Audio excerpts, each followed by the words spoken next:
Jersey নম্বর 6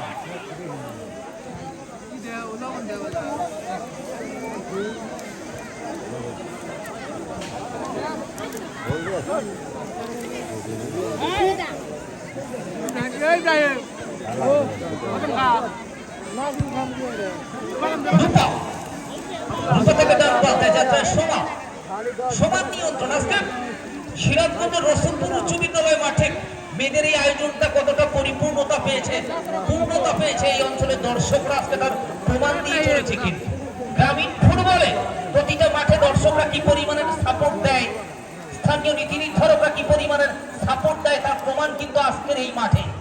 আসন্ন উপজেলা পরিষদ নির্বাচনে চেয়ারম্যান পদপ্রার্থী তিনি আমার সাথে যুক্ত রয়েছেন এবং এই মানুষরাই প্রত্যাশা করেন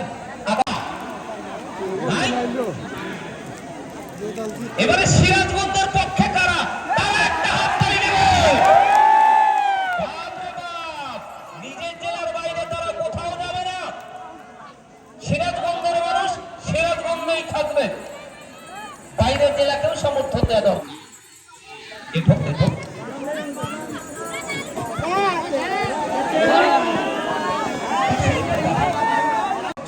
আজকের এই পালার প্রধান অতিথি মনিরুজ্জামান ফেরদৌস তিনি কিন্তু উপস্থিত।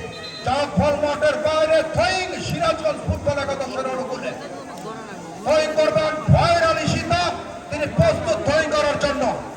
বাঘের সিংহ লড়াই হচ্ছে বাঘিনীদের। সিরাজগঞ্জ খেলার প্রথম দেখুন যদি মিস হয় উপস্থিত আছেন হাজারো কন্টিনিউ লম্বা সার উদ্দেশ্য সবটা কিন্তু বল চলে গেল কর্নার নতুন করে মাঠের বাইরে, যার পরে গোলকিক তা করে দিচ্ছেন তার ডিফেন্ডার রূপালীর কাছে। প্রস্তুত রূপালী লম্বা শটের জন্য তিনি পরিচিত, প্রস্তুত ন্যাশনাল টিমে খেলে থাকেন এই রূপালী। লম্বা শট মাঠের মাঝখানে ঈশিতার কাছে রাখতে পারলেন না, আক্রমণের যাওয়ার চেষ্টা ঢাকা ফুটবল একাদশের। আবারও আক্রমণ সিরাজগঞ্জ ফুটবল একাদশের, দেখি কি হয়। 1-0 গোলে এগিয়ে খেলার প্রথমার্ধে 14 মিনিটে সিরাজগঞ্জের পাপি দেওয়ার গোলে এগিয়ে আছে।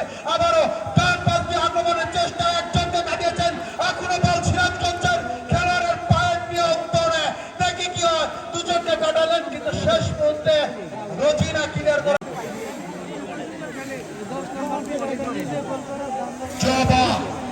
পাসিং করলেন, আক্রমণে দেওয়ার চেষ্টা করছেন সিরাজগঞ্জ ফুটবল একাদশ। ইতিমধ্যে